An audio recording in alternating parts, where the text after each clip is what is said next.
여러분들 모임에 가잖아요. 그러니까 많은 사람들이 모인 모임에 가요. 그래서 사람들이 막 서로가 이야기를 하겠죠. 그런데 여러분은 이러한 현상을 겪어보지 않으셨습니까? 내가 나의 친구하고 이야기를 해요. 근데 나의 친구하고 이야기를 하는데 다른 사람들도 이야기하고 있는데 나의 친구, 이 말하고 있는 그 대상 있잖아요. 그 대상의 말은 잘 또렷하게 정확하게 들려요. 근데 이제 주위에 있는 사람들의 말은 어떻습니까? 뭔가 페이드가 돼서 잘 들리지 않는 그러한 경험을 해보지 않으셨습니까?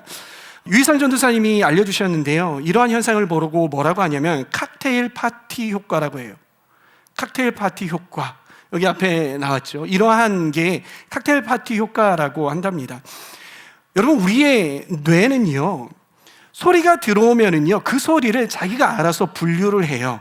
그래서 나에게 의미 있는 것들을 내 머릿속에 그리고 내 마음속에 담게 하고요, 그리고 이게 의미가 없는 정보라고 생각을 하면은요, 뇌와 그리고 내 마음에 담기지 않는다고 합니다. 그래서 이러한 현상이 일어나는 것이죠.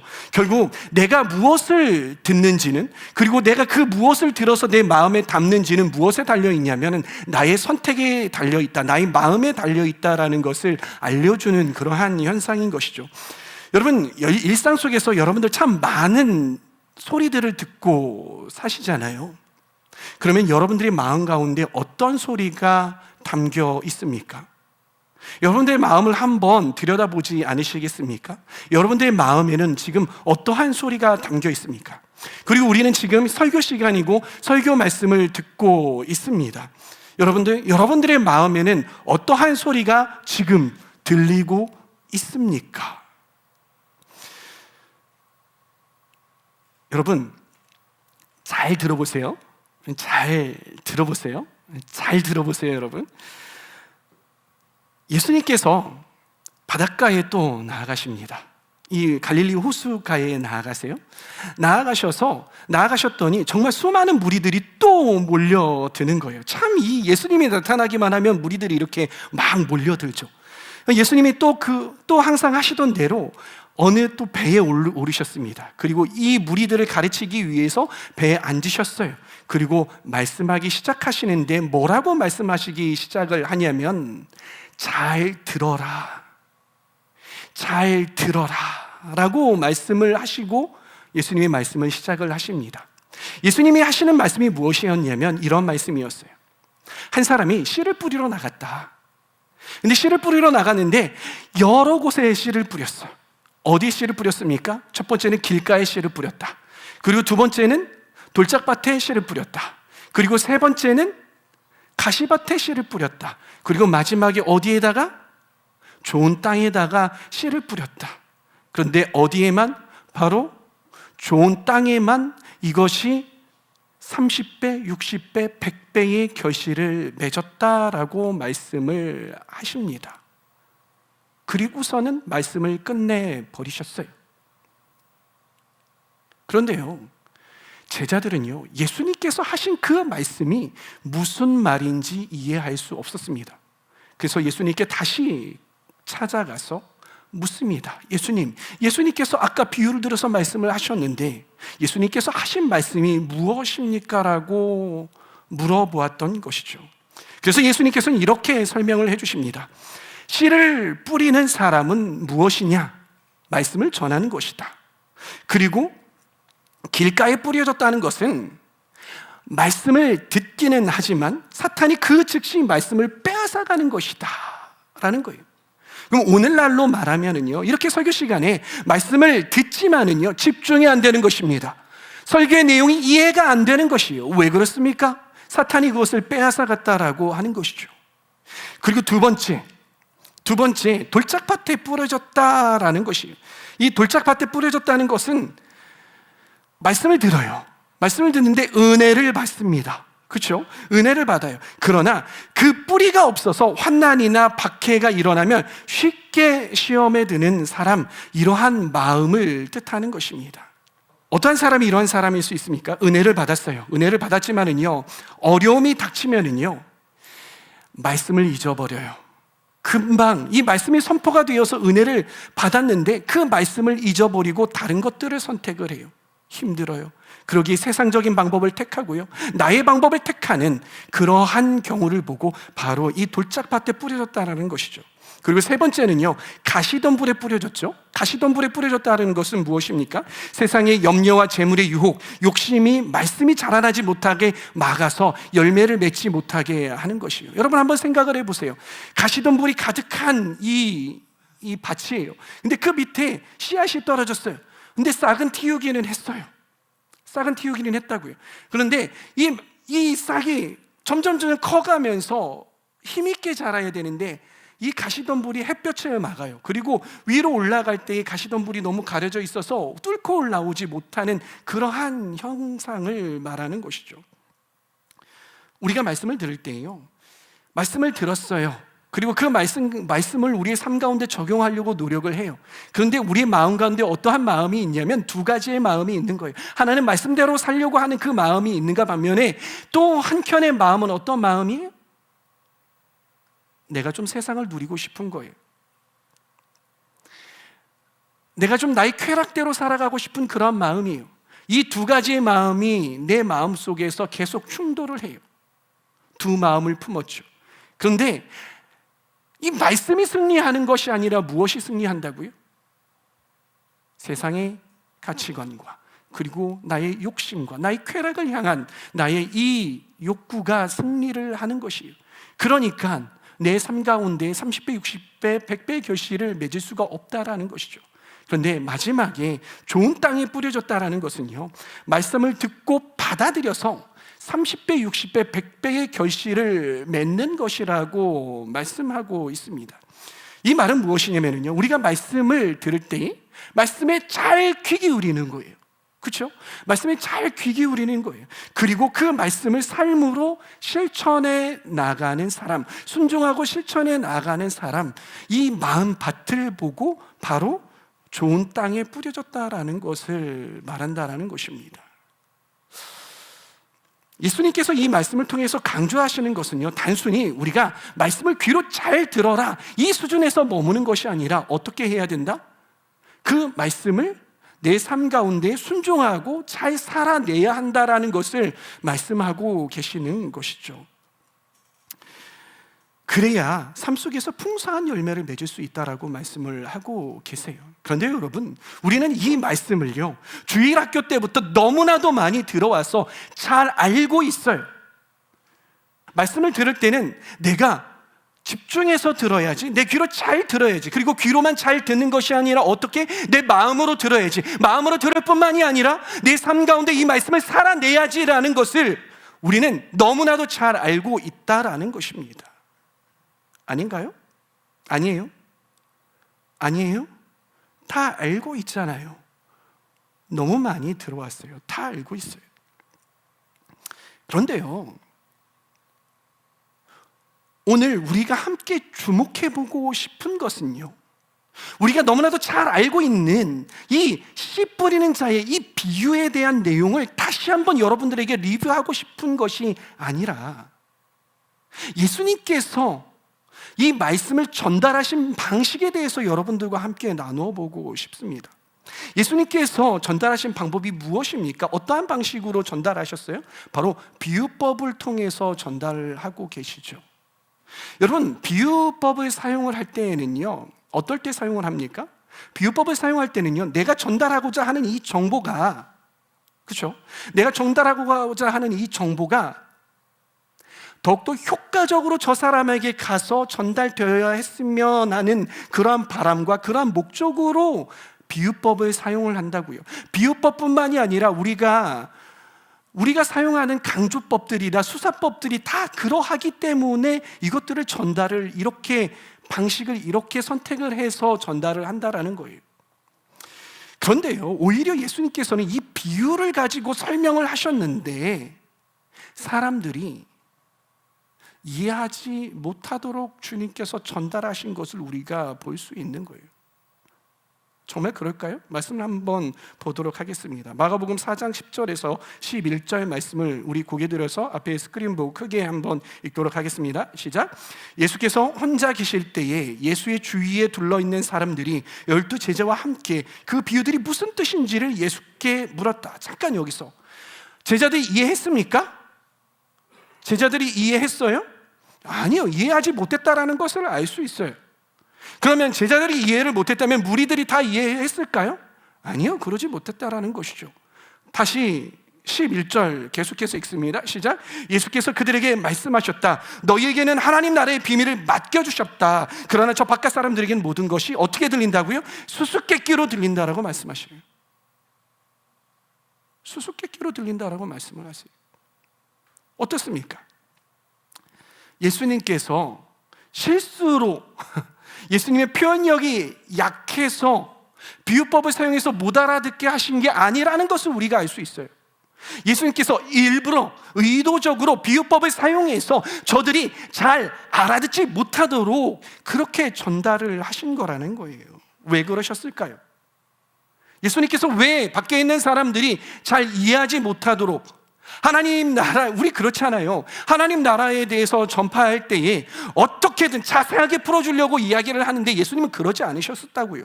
왜요? 분명히 이유가 있을 것 아닙니까? 우리 12절 말씀을 함께 읽어보겠습니다. 시작. 그것은 그들이 보기에는 보아도 알지 못하고 듣기에는 들어도 깨닫지 못하게 하셔서 그들이 돌아와서 용서를 받지 못하게 하시려는 것이다. 무슨 말이에요? 무슨 말이에요? 설명을 해줄게요. 예수님께서요 이 말씀을 하셨잖아요. 이 말씀은 어디에 나와 있는 말이냐면요 바로 이사야서 6장 9절에 나와 있는 이야기예요. 똑같이 예수님께서 인용하셨다고요. 이사야서 6장 9절 말씀 한번 다 같이 읽어보도록 하겠습니다. 시작. 그러자 주님께서 말씀하셨다. 너는 가서 이 백성에게 너희가 듣기는 늘 들어라. 그러나 깨닫지는 못한다. 너희가 보기에는 늘 보아라. 그러나 알지는 못한다 하고 일러라. 이 내용이 무슨 말입니까? 이 내용은요 하나님께서 누구를 불러요? 이사야를 불러요. 이사야를 부르시면서 이사야에게 하신 말씀이에요. 왜 이런 말씀을 해요? 듣기는 들어도 듣지 못할 것이고 보기는 보아도 보지 못할 거야. 네가 그렇게 선포를 해도 쟤네들 못 들을 거야. 그런데도 불구하고 너 전해라고 하시는 거예요. 왜 그러냐라는 거예요. 이 당시 이스라엘 백성들이 어떠했습니까? 그리고 하나님은 어떠하셨습니까? 하나님은요 이 이스라엘 백성들에게 하나님의 뜻과 하나님의 나라를 수많은 선지자들을 보내서 수많은 하나님의 사람들을 보내서 하나님의 뜻과 하나님의 나라와 하나님의 가치관을 계속해서 말씀을 하셨어요.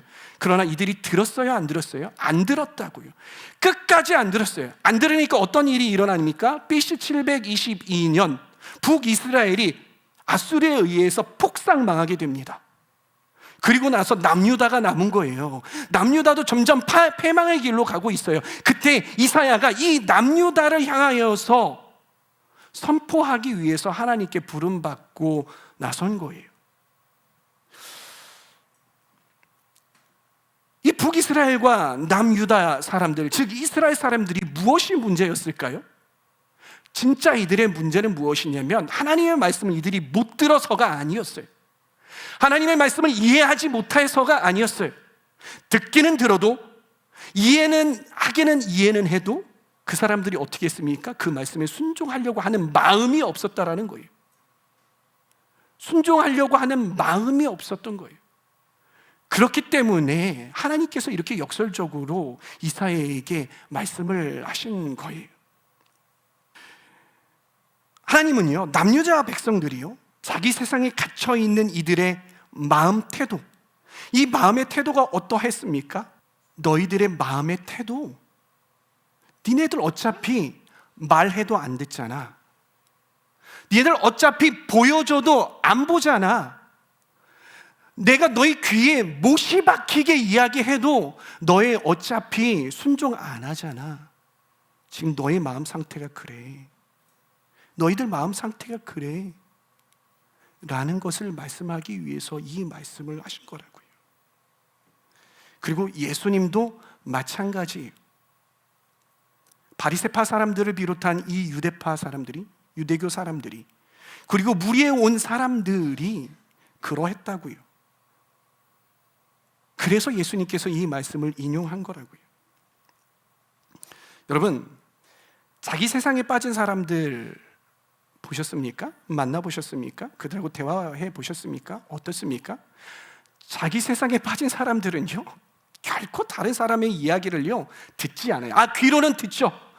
귀로는 들어요. 그런데 그걸 마음에 담지 않아요. 마음에서 깊이 생각하지 않아요. 그렇기 때문에 늘 자기가 원하는 방식의 삶으로 살아가려고 해요.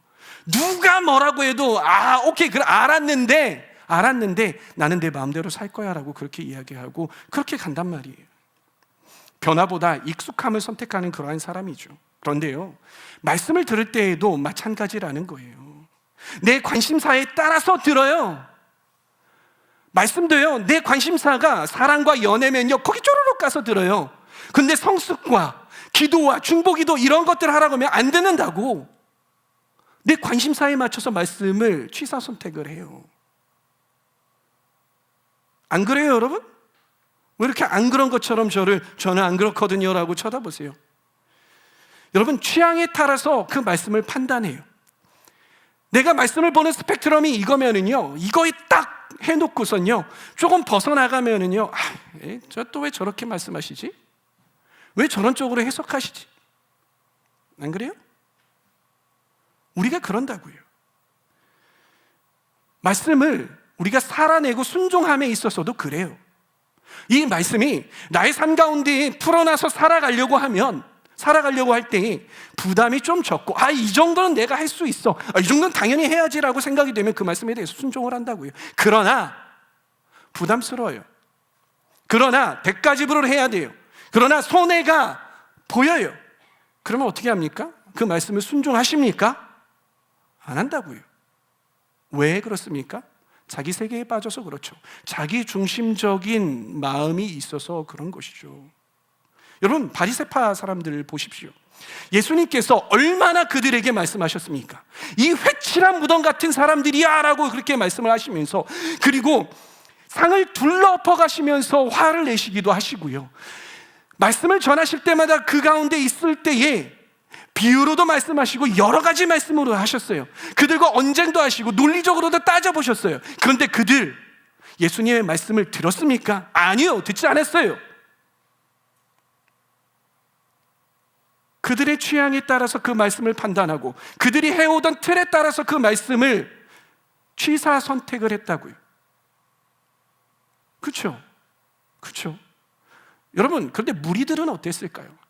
무리들은요, 내가 원하는 말씀이 선포되기를 원하고 따라갔어요. 나를 치유해 주시기 위해서, 내가 그분께 치유받기 위해서 예수님을 졸졸졸 따라다녔다고요. 내가 원하는 것 받아내려고 예수님을 따라가서 말씀을 들었다고요. 어디 이들뿐만입니까? 우리도 그렇지 않습니까? 우리 각자 나름대로의 세계관을 갖고 있잖아요. 우리 마음 가운데 우리만의 이 룸, 그러니까 공간들이 있잖아요. 어떤 사람은 벽이 좀 얇을 수도 있고 어떤 사람은 벽이 두꺼운 사람도 있을 수 있어요. 물론 나만의 세상을 가지고 있다라는 것, 정체성이 있다라는 것 너무나도 아름답고 좋아요. 그러나 그 안에 정말 하나님 나라의 가치관이 있어서 하나님께서 어떠한 말씀을 하시든지 그 말씀 가운데 그 말씀을 듣고 그 말씀대로 살아가려고 하는 그런 마음이 그 공간 안에 없다면, 나의 마음 가운데 없다면, 그래서 말씀을 들을 때에 나의 취향대로 듣고 말씀을 판단할 때에 나의 틀대로 판단하고 말씀을 살아낼 때에 내가 할 수 있는 것이냐 할 수 없는 것이냐 판단해 가면서 한다면은요, 우리도 어쩌면 이스라엘 백성들과 똑같은 사람이고요, 어쩌면 바리새파 사람들과 똑같은 사람일 수 있고요, 그리고 어쩌면 우리는 무리에 속한 사람들과 똑같은 사람일 수 있다라는 것이에요. 예수님께서는 그런 사람들은 하나님 나라에 합한 사람이 아니라고 말씀을 하고 계시는 것입니다. 우리 마음에, 우리 안의 세계에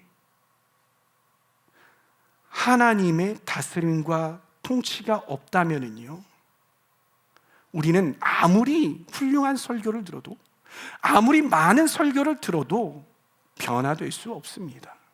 우리는 제자로 변화될 수 없다라는 것입니다. 그렇기에 저와 여러분들은 진정한 제자가 되어야 되는 줄 믿습니다. 그것은 우리 마음 가운데 하나님의 통치가 있어야 하는 것이죠. 그러면 하나님의 통치는 어떻게 생기는 것일까요? 하나님의 통치는 어디서부터 시작이 되냐면 잘 듣는 것에서부터 시작이 됩니다. 무엇에서부터 시작이 된다고요? 잘 듣는 것에서부터 시작이 된다. 뭐라고요? 잘 듣는 것에서부터 시작이 된다라는 것이에요. 예수님께서는요, 이 씨 뿌리는 자 비유, 이 비유를 하시면서요, 이 들으라라는 표현, 이 표현을 총 몇 번을 쓰셨냐면요, 20절 안에 총 7번을 쓰시면서까지 이 잘 들어야 된다라는 것을 강조하고 계셨어요. 그러면서 잘 듣는 자가 하나님 나라에 합한 사람이다라고 말씀하고 계시는 것이죠. 그러면 잘 듣는 것이 무엇일까요? 여러분, 하나님 말씀을 잘 듣는 게 뭐예요? 우리 마가복음 4장 20절 말씀을 함께 다 읽어보도록 하겠습니다. 고개를 들고 마가복음 4장 20절 말씀 읽습니다. 시작.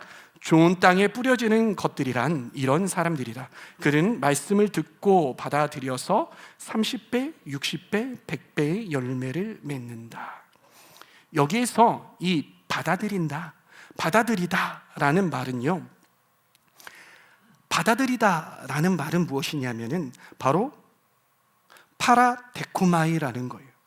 이 파라데코마이라는 것은 뭐냐면, 파라라는 것은 곁에예요. 그래서 제가 여러분들에게 말씀드렸잖아요. 성령님이 헬라어로 뭐예요? 파라클레토스예요. 파라, 곁에서, 클레토스, 외치시는 분. 그렇죠? 파라는 곁에예요.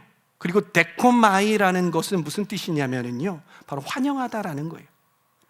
그래서 곁에 두고 환영하는 것을 이야기를 해요. 곁에 두기를 환영하는 것을 이야기를 해요.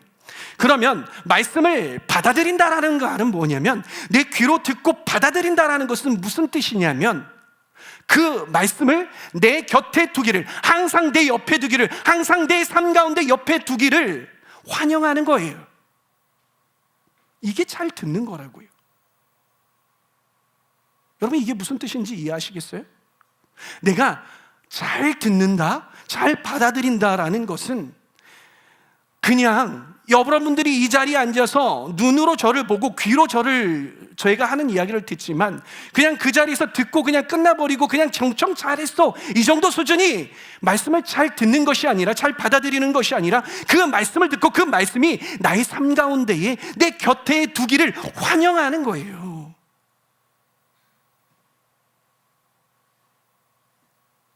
그런 의미에서 저는 저와 여러분들이 하나님의 말씀을 잘 듣고 잘 받아들이기는 그러한 사람들이 되기를 소망합니다.